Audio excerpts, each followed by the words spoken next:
Thank you everyone for joining us this morning. I'm Bilal Safir, Bilal Santana, for everyone watching who's also on our community. On this, the 50th anniversary of the March on Selma, we're reminded that in this quest for freedom, MLK never lost sight of the need for economic independence in uplifting our people to a great goal. It's in this spirit that we present this morning's panel, the Entrepreneurship Spectrum, with a spotlight on acquisitions and franchising. Our moderator, Professor Stephen Rogers, MBA 1985, is a graduate of HBS. He's a professor of general management, a senior lecturer. Prior to HBS, he taught at the Kellogg School of Management as the director of the Entrepreneurship Center. Prior to being at Kellogg, Professor Rogers owned and operated 2 manufacturing firms, 1 retail firm, and had an illustrious career as a consultant in the industry. Among his long list of honors, Professor Rogers was the Bicentennial Medal for Distinguished Achievement recipient, the Burt King Award for Service recipient from AASU HBS. He was distinguished by Ebony as a top 150 influential American, as well as being author of the book on entrepreneurship finance, a book he let me borrow, which I'm not sure he's going to get back. But on a personal note, over this past year, I've had the honor of working closely with Professor Rogers and taking note of his tremendous dedication to the advancement of the HBS AASU community, academically, professionally, and socially, and his relentless dedication to the upliftment of the Black community abroad, throughout America. Please join me in welcoming Professor Rogers. Thank you.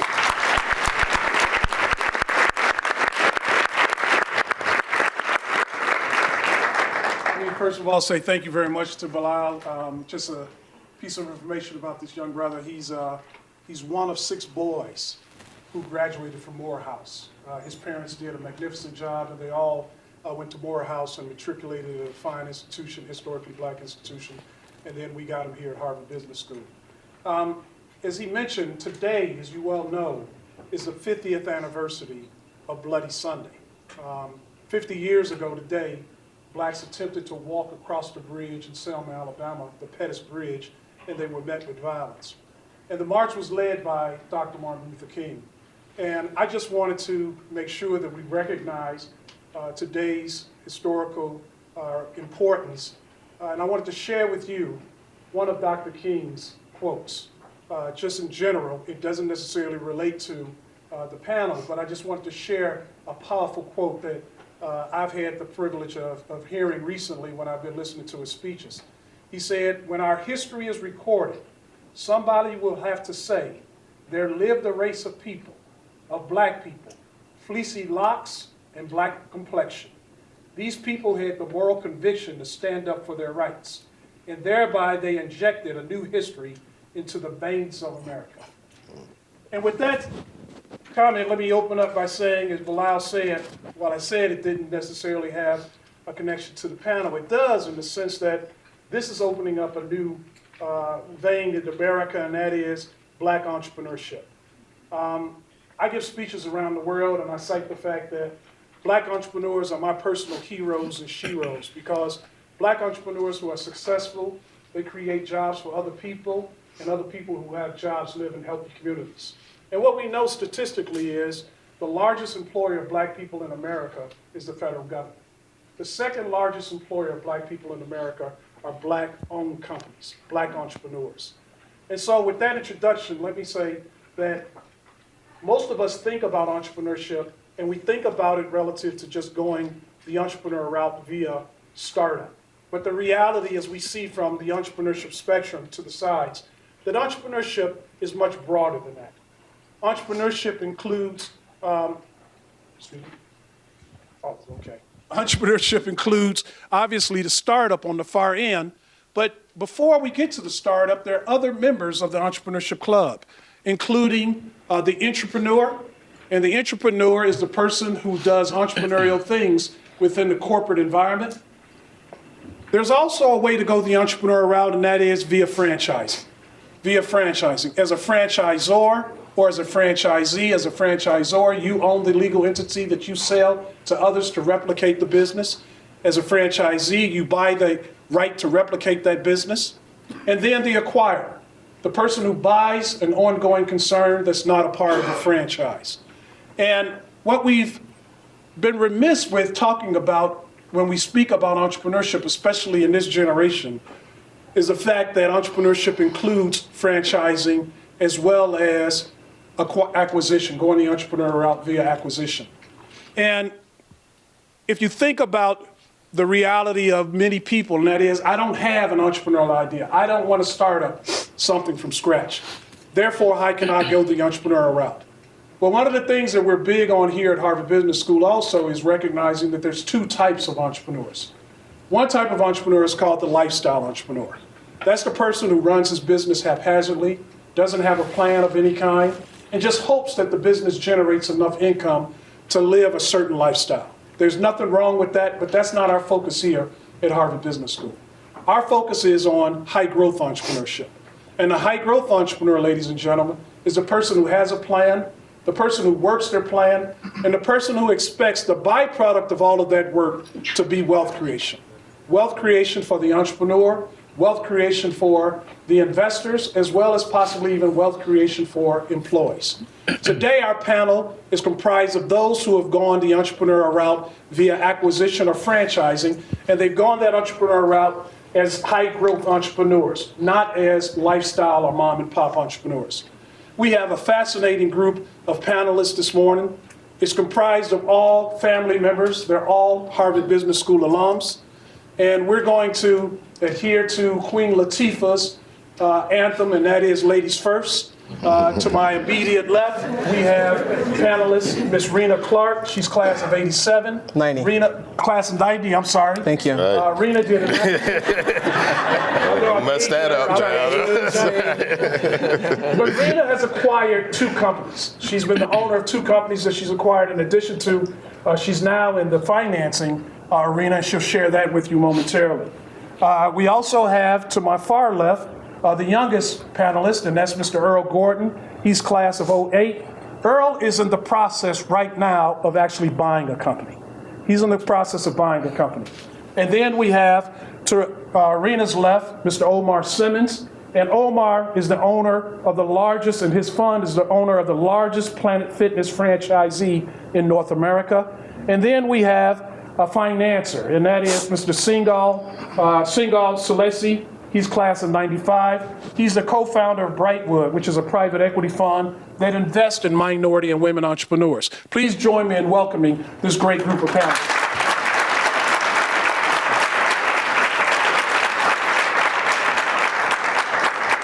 I've agreed that we'd give each one of them a couple of minutes to say whatever they'd like to share with you, and then we're going to go into the question and answer session from me after that. And well, let's go and start with you, Reena, please. So you added 3 years, and then you told me that I was going first because ladies are first, but you really were trying to make me the oldest person to go first. So I'll go first. Can everybody hear me in the back? Can you hear me in the back? Dobbin, can you hear me? So 2 minutes. I'll talk about the 2 minutes that are probably most important to me and that have influenced me in terms of my career. It's probably been my parents. I'm the youngest of three. My parents were in their early 40s when I was born. My mom's 92. She'll be 93 in November. Still living on her own and still going strong. So great sort of benchmark for me moving forward. But on the other end of my life, I have a 10-year-old daughter. I'm a single mom of a 10-year-old daughter, Sydney Eliza Grace, who turned 10 on Monday, and had her 10th birthday slumber party last night at my house. And so I thank you for having me here today, because I needed some reason to get out of the house today, this morning. 6 little girls who just completely tore up my house last night. My inspiration, my motivation for working, and I have the pink sort of sparkle nail here, 1 is all I would agree to prove it, that's where I was last night. But entrepreneurship for me goes back to, frankly, my father. When I was 4 or 5 years old, my father and my uncle owned a liquor store. I won't say spirits, because in the South it was a liquor store. And they wanted to be business owners, and they tried their hand at that for a few years. But I can, over the years, I don't remember the actual event, but I remember my father talking about it years to come. And his whole mantra to me growing up was that you can do and be anything you want. You can be a lawyer, you can own a liquor store, you can do all of these things. And my parents sort of instilled that into me all along, all through my walk in life. And so it sort of influenced everything I've ever done. I've always felt as though I get the courage and the sort of spiritual support from my folks to do the things that I do today because of them. And frankly, I want to serve as an example for my daughter that she too can do the same thing. So entrepreneurship for me goes back to the early 60s with my father and the men in my neighborhood who frankly not only had a day job but also had the evening job as well to support families, and it was very important in our neighborhood. And so I always saw folks going off to the more established corporate jobs, but I also saw people who were teachers who were cutting grass at a lawn mowing service on the weekends, because that was the way you sort of made ends meet in the community. And it was also always very important to me. So I'll leave my intro to that. Very good. Mm-hmm. Earl? Building on that, you guys have my bio, so you've seen I've done a variety of different things. I worked for 6 years before HBS, and I guess came out in 08, so working for about 6-7 years before starting the search fund. And I guess for me, when I think about entrepreneurship and what's been most important, it's just consistently learning, because you just never know what's going to be important, what's going to come into play. There's many things that I found in doing diligence, looking at businesses, that I've never looked at this industry, but there's something I remember from an HBS case, or something I remember from when I was, in banking back in 2002, or there's a problem that we worked on when I was at a startup. And I think for me, it's always about trying to find places in my career where I could learn and sort of just basically build this toolkit so that it's in there somewhere when I need to call on it. Okay, very good. Omar? Yeah, so as you said, everyone has the bio. I'll talk a little bit about my personal background. I grew up down the street in inner city Boston, Roxbury, Mattapan, Dorchester, and my entrepreneurial spirit probably started there, because if I wanted to get something, I had to go get it. And I think this idea of kind of creating value when there's an environment of scarce resources, it can be applied in a whole host of areas.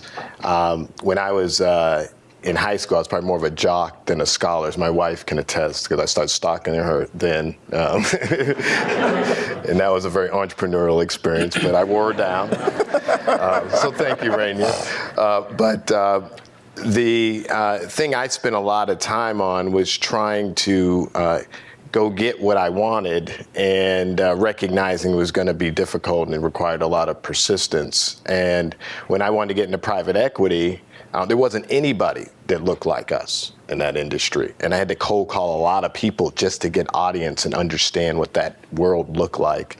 And I did spend most of my career in private equity before I actually bought a business. But I loved the kind of entrepreneurial environment, working with entrepreneurs. And what I learned was I wanted to kind of create, as opposed to simply follow a more traditional structured private equity model. So we did start a private equity firm, and I always was more attracted to entrepreneurial private equity firms, which taught me a lot about myself. And ultimately did want to own my own business, and we kind of created Exaltair, which is a different model we're going to talk about later, about buying and kind of owning businesses.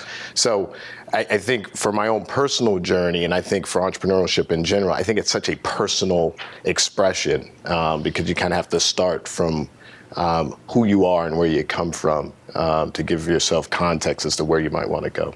Very good. Singal?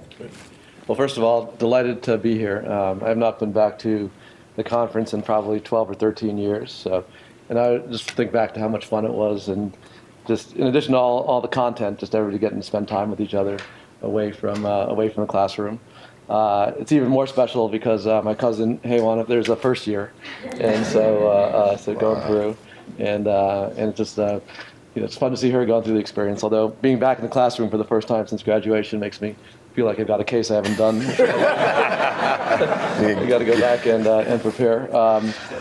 So just quickly, and we won't spend very much time. But so I got into the entrepreneurial side, and as the professor mentioned, I with a partner started a financial business. We're financial entrepreneurs, and got into it sort of accidentally. I was at SocGen in the private equity group in 2002, and coming out of the tech rec, they said, well, we're gonna shut down the business. And a lot of people said, well, we're going to pause on growing the business. And a lot of the team said they went to look for other jobs. And I said, well, we've got a nice set of assets here and business here. I think I can find backing the bank doesn't want this business. It's a good business. I think I can find backing to go and buy the business. And so I went around to Morgan Stanley, where I'd been before, Paul Capital, an outfit out in California, and sort of cobbled together folks who said, look, you were there when these assets were originated, put on the books, you know them, we'll take the chance, you're going to lever up and invest your own capital in it. And so it was really, and I think a lot of times, and Omar touched on it, it's entrepreneurship starts off from sort of hustling and figuring out a difficulty, a response to a problem. It's not an intellectual exercise where you're like, I want to be an entrepreneur. There's usually something that pushes you or drives you to do that. And then, so that business was very successful, and then came together to form Brightwood in 2010, and that was again a de novo startup. But just a view that one, there should be an organization that, particularly in the financial sphere, that's sort of owned and controlled by folks of color, who can do it as well, if not better, than our peers. And I think our group tends to be a little more risk averse than our peers because we don't necessarily have the rich uncle or folks who say, okay, I'll give it a try, and if it doesn't work, I'm fine.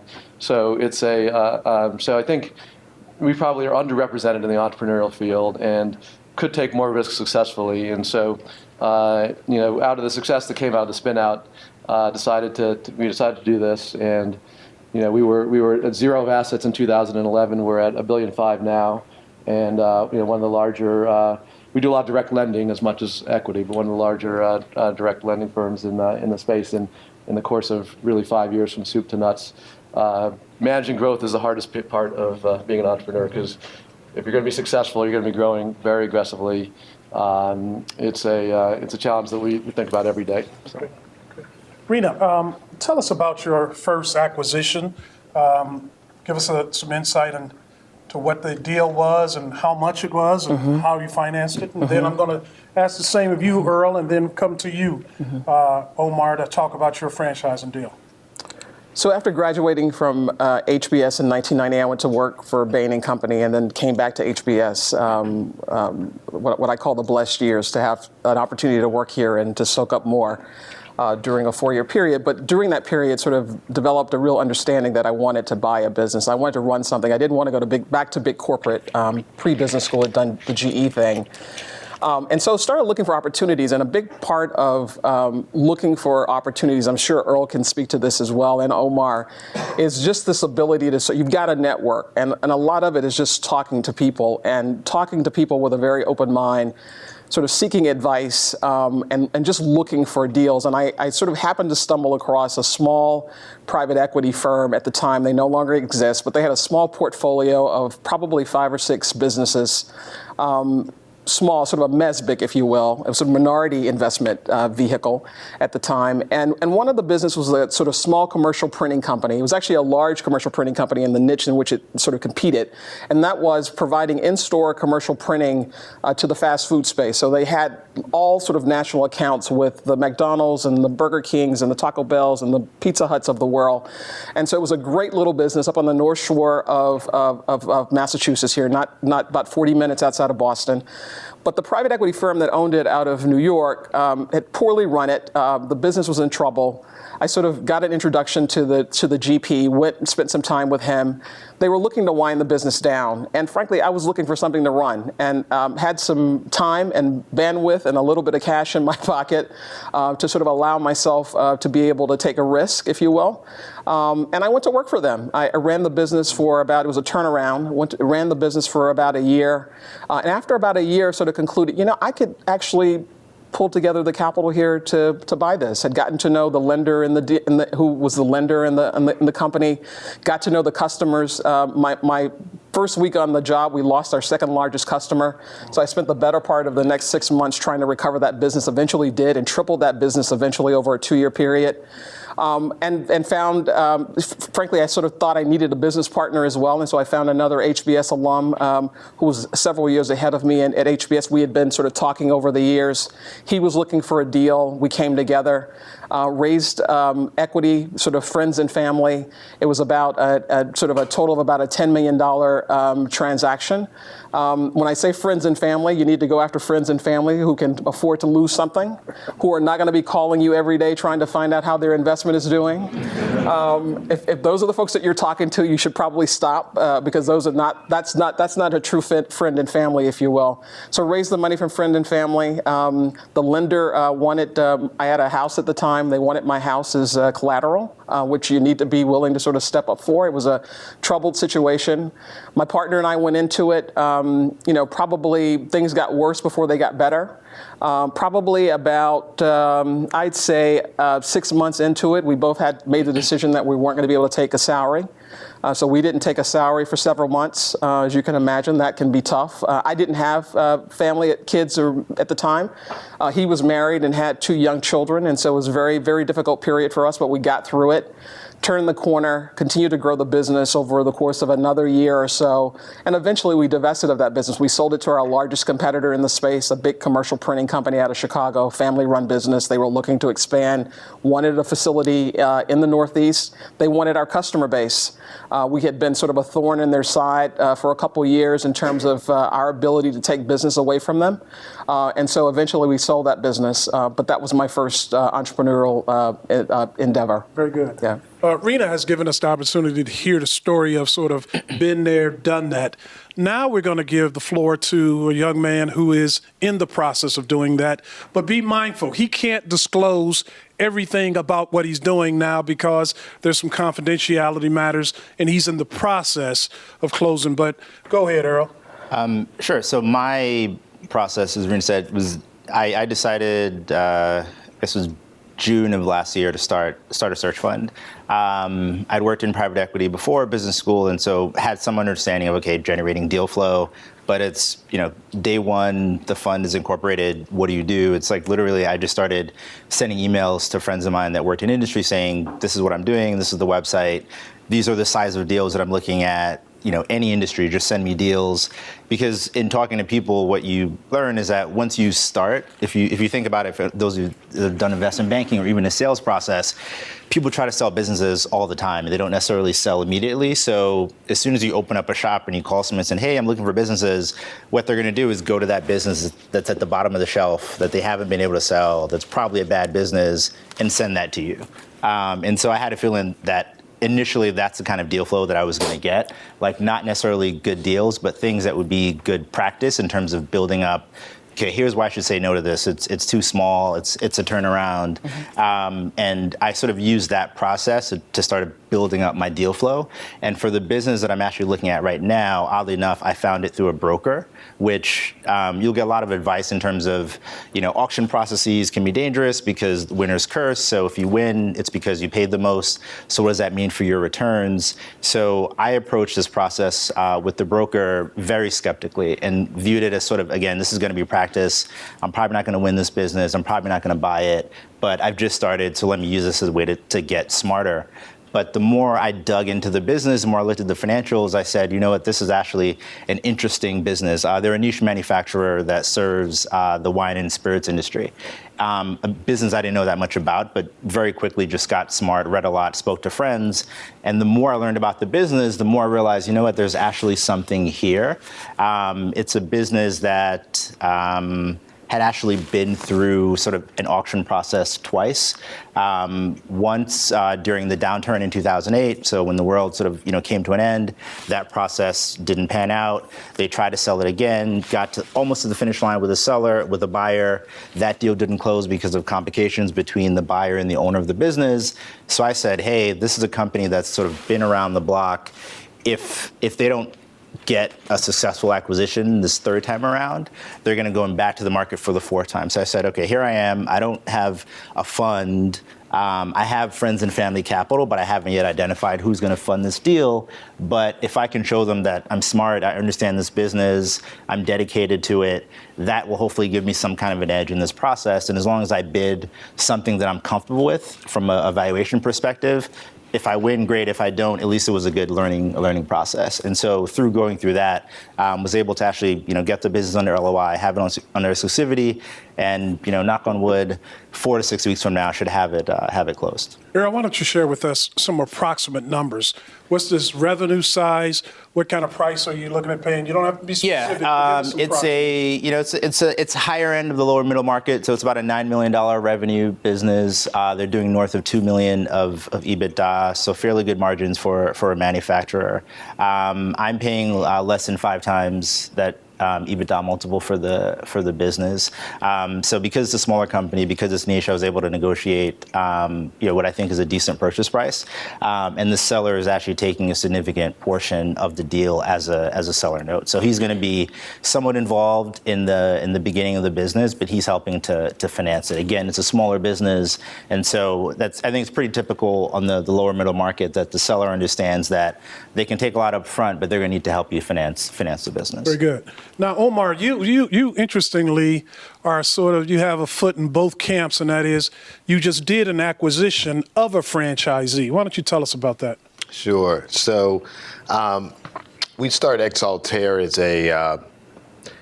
it's like private equity, but it's different in that I think of private equity, they kind of rent businesses. You own them for a certain period of time. And Exaltair, our hope was to be able to at least have the option to own a business or rent it, right? So we could sell it if we want, or we could keep it for a longer time period because we don't have outside money. We use our own capital and partner with people like Singal to buy it. So we were looking at a whole host of businesses, same sort of process you went through, looked at hundreds of businesses. We came across a Planet Fitness franchisee in Connecticut. It was about 20 million in sales, about 5.5 of EBITDA. We bid on it, and it was a family-owned business, pretty flat revenue, pretty flat EBITDA. But I had some personal experience, very successful investment I'd made in a prior firm in the health club space, and it allowed me to connect with the sellers at a level that was important. So we kind of could differentiate ourselves in a competitive process. The second thing that was interesting is we were looking for a particular type of business. So we wanted the sellers to have some skin in the game, right? So we wanted someone that wanted help, someone to help them to go to another level. In fact, that's the reason we came up with the name Exaltair. We want to have people that want to go to another level but need help and acknowledge that they need help. So we didn't want to run the company. We were going to back the existing family. Long story short, we negotiated a deal, bought the business, and we thought it was going to be kind of a steady Eddie business, as it had been. I was going to become the executive chairman. Singal and his team actually backed us. And when we got involved in the business, we said, wow, there's a bigger opportunity here than we had really expected. We can really grow quickly. In fact, we had to grow quickly because the industry dynamics was such, it was a land grab, right? And so we had to go out and be either grow quickly or become less relevant. And we looked at our team and said, they can't do it by themselves, so we'll get more involved. And again, because we didn't have a traditional private equity structure, we can make that choice. I don't have to do another deal. We'll try to make money by growing this one bigger as opposed to having a series of other companies. Next thing you know, I'm CEO, my partner's COO, my other partner's CFO. We're running the business, right? Now, how we ended up there, I'm not quite sure. We were running the business. I'm spending more time in Connecticut than I am in Boston, and we're enjoying it. It's fun. It's really challenging. It's very different than Harvard Business School, right? No one gives you the case. No one gives you the numbers. The numbers you get are wrong, right? I mean, it's fundamentally different. You're talking to people that are really bright and have really specialized knowledge, but didn't graduate from high school or college, right? I mean, you're talking completely different languages, right? Sometimes you're licking stamps, right? It's a different world, right? And so we did what was required. We grew from kind of 15 clubs to 50 clubs. Grew revenue from, 20 to 60, and EBITDA's going, at a higher rate than that in about a 2-year period of time. But what that allowed us to do was to bring in professionals, right? And so the real challenge, as Singal said, managing growth is extraordinarily difficult. Managing culture is even more difficult. So when you're doing an acquisition, unlike a startup, our biggest challenge is I'm working with an entrepreneur. We just paid them a lot of money. You can't motivate that person in the same way, right? They're not really in it for the money. They're worth $20, $40 million. So you're managing them. You can't say just do this, right? You're managing them very differently. And then you're bringing in sometimes someone on top of them, on the side of them, that's a really good professional, but they came from GE, right? Mm-hmm. And again, they don't work the same way.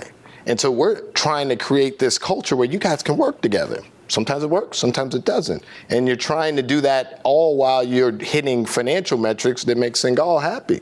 Right? It's easy to do if no one was keeping score with every little dip, right? So it's a really complex thing. And there's pros and cons of, the startup versus the acquisition. For us, that was the only path because I wasn't creative or original enough to kind of come up with my own idea.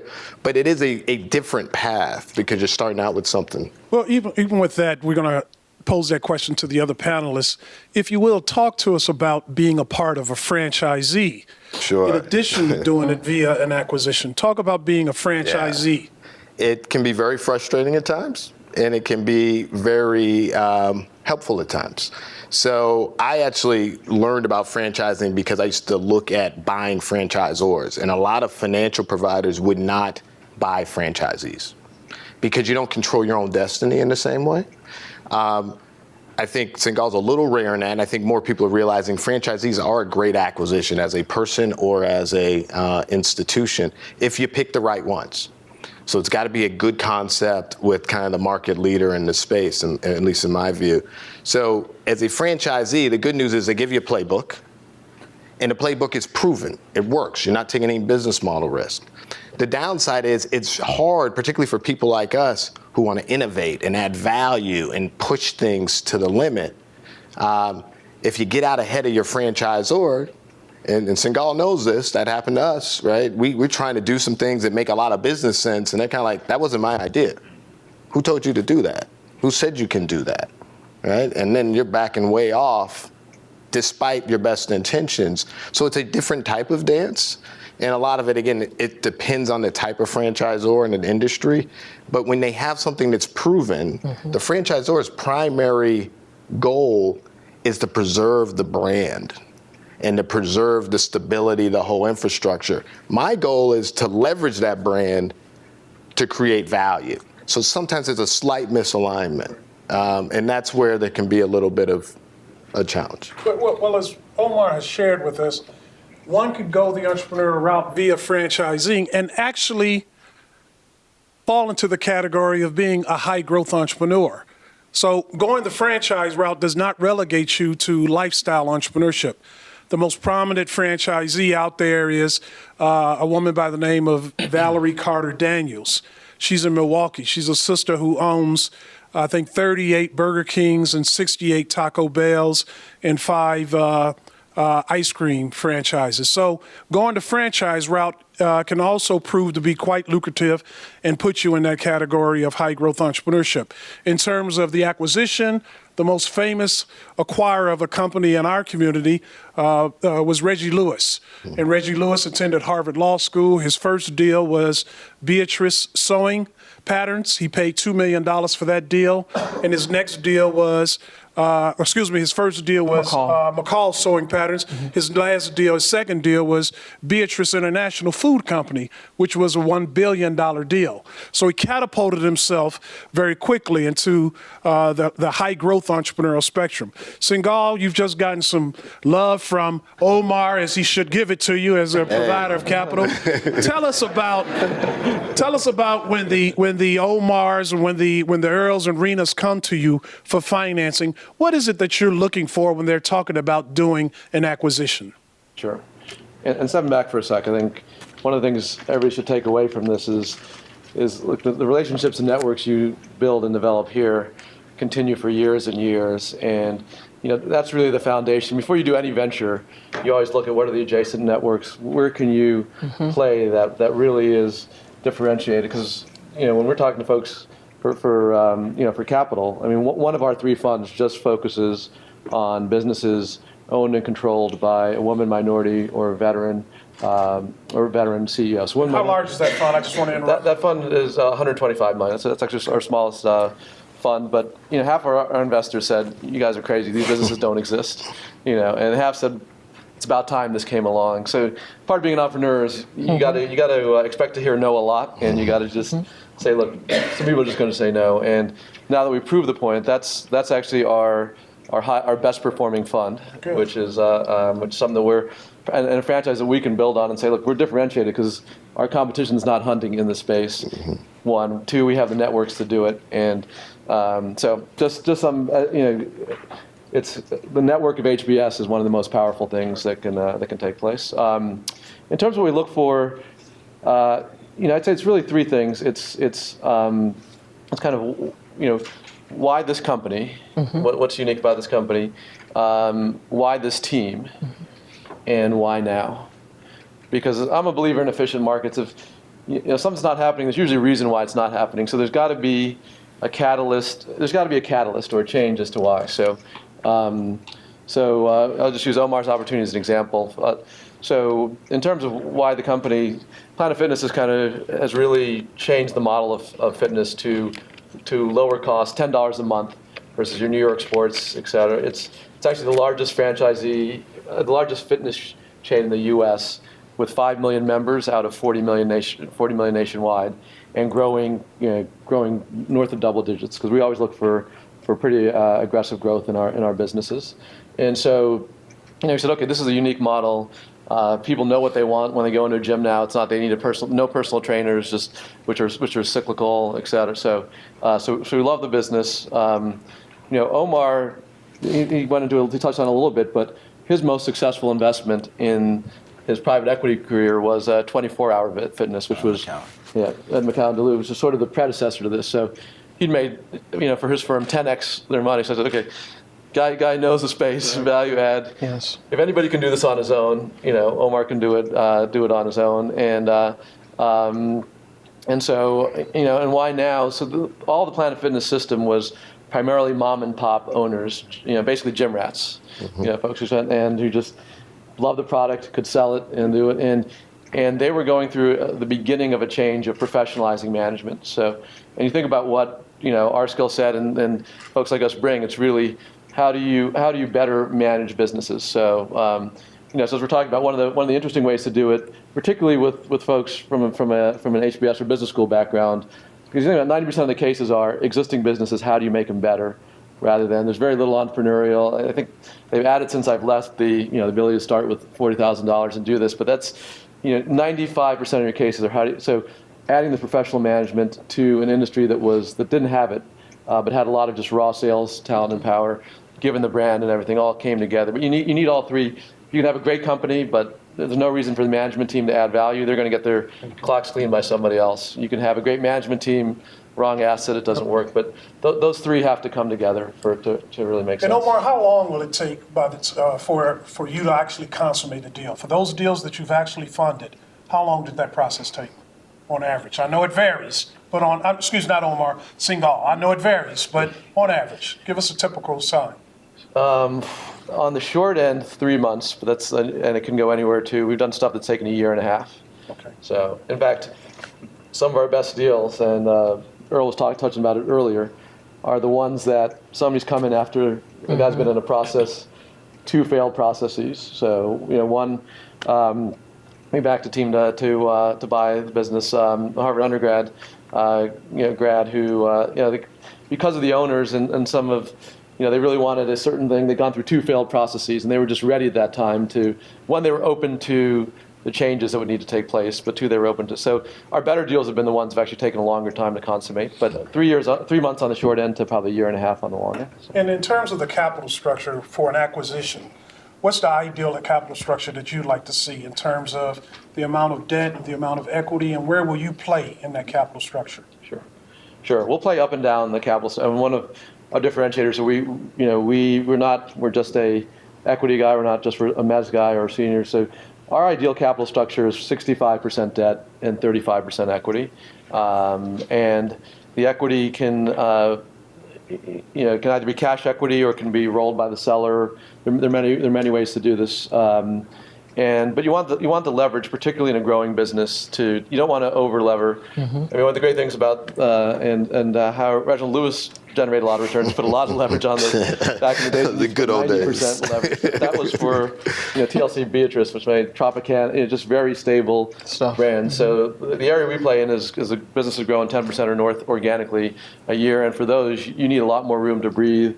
We tend to have, if we're on the debt side, a very different set of covenants that really focus on, on less, the free cash flow that you're generating, but are you getting the returns on the cash flow that you're putting back into the business? And your cost of debt is going to be how much, and your cost of targeted returns for your equity investment is how much. So everybody here is aware of what you're looking for in terms of returns. Sure. For the cost of debt, it's sort of 8 to 10%. It's in that range.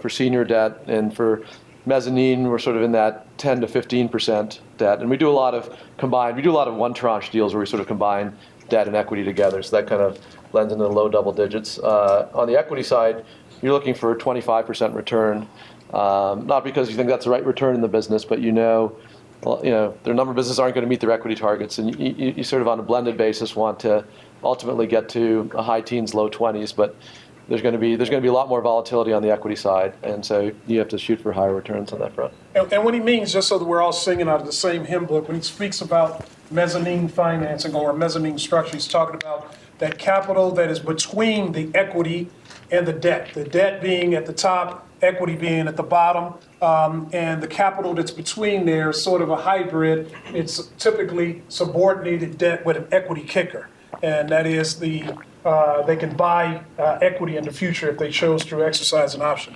Reena and Earl, why do an acquisition?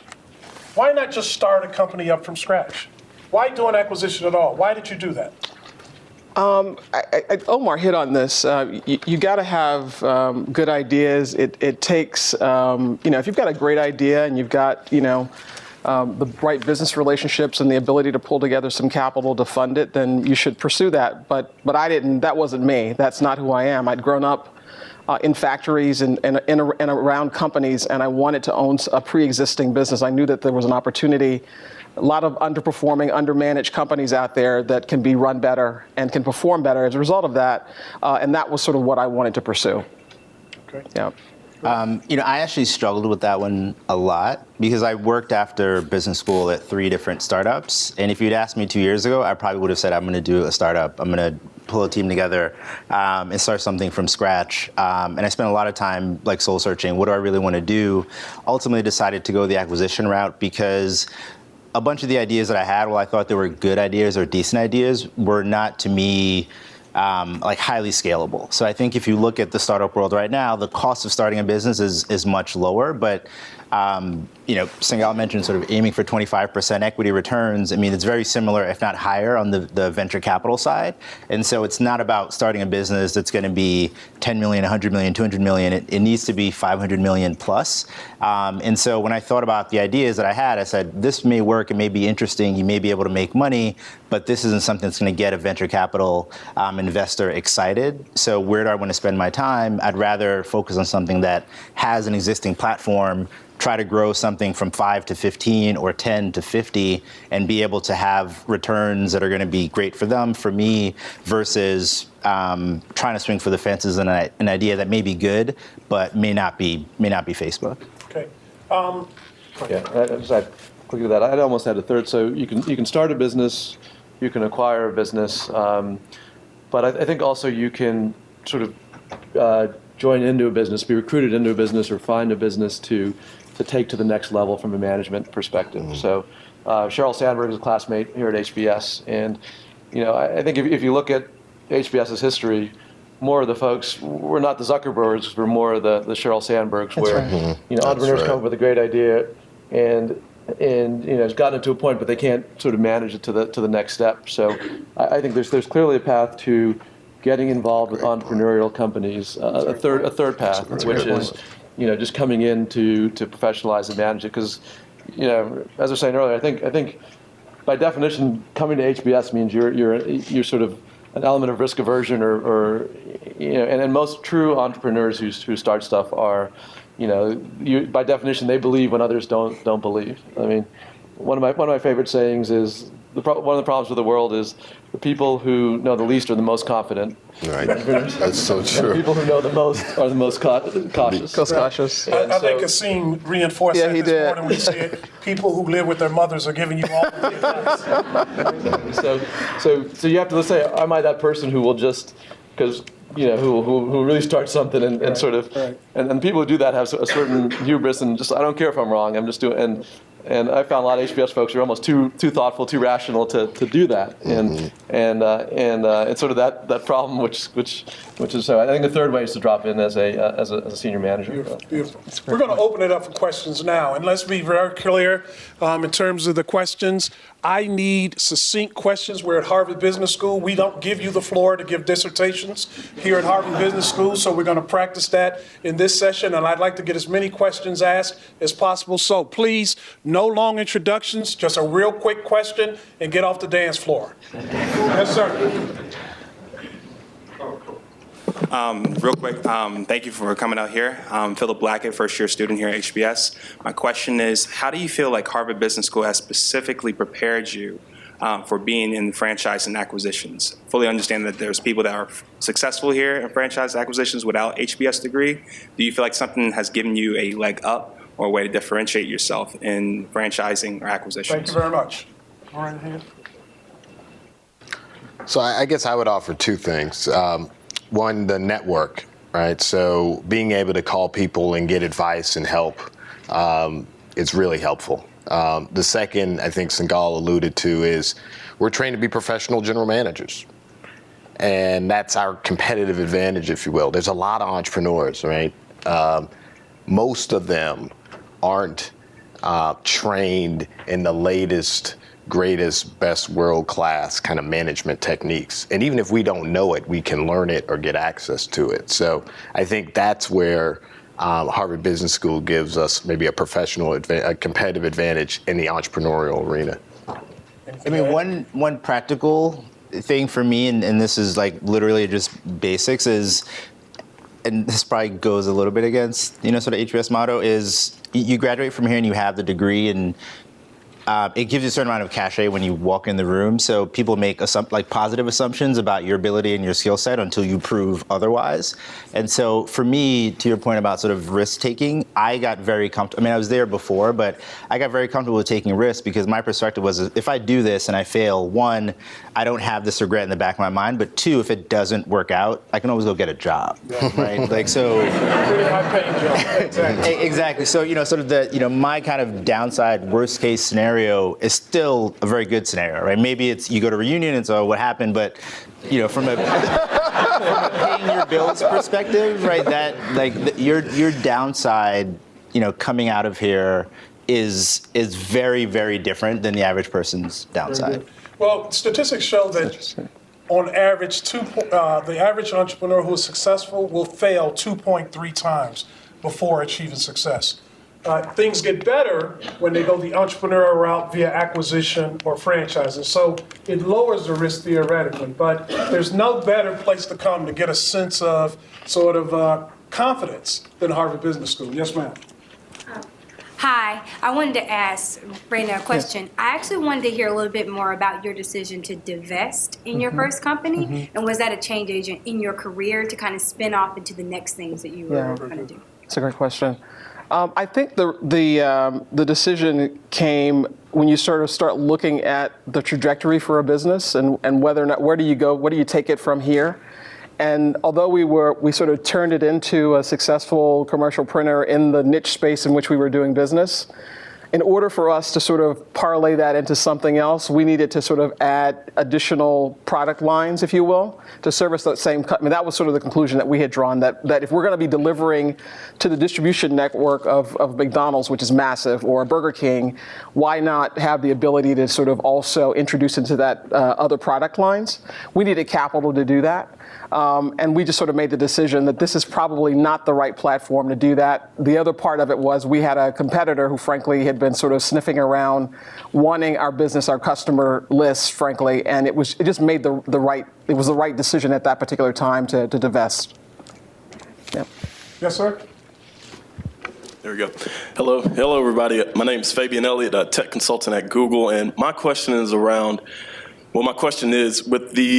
how can the growing spending power of black people in the U.S. be used in this space to not only help here in America, but just globally for the black community? Thank you. Anybody?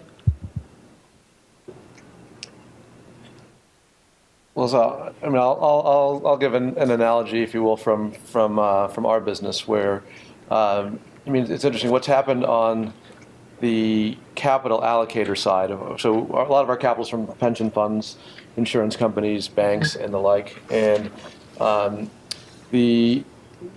think the proliferation of diversity in those capital sources and providers has been a big factor in our ability to grow. Where 20 years ago, if you went, you'd be looking across the table from somebody who said, I'm not sure for a number of reasons, but I don't have any bond or relationship to you. So, I think it's less on the purchasing power, but I think just generally as numbers proliferate throughout the industry, you're all of a sudden, sitting across from somebody who's more inclined to work with you or just looks at it at least on the merits instead of more broadly. And I think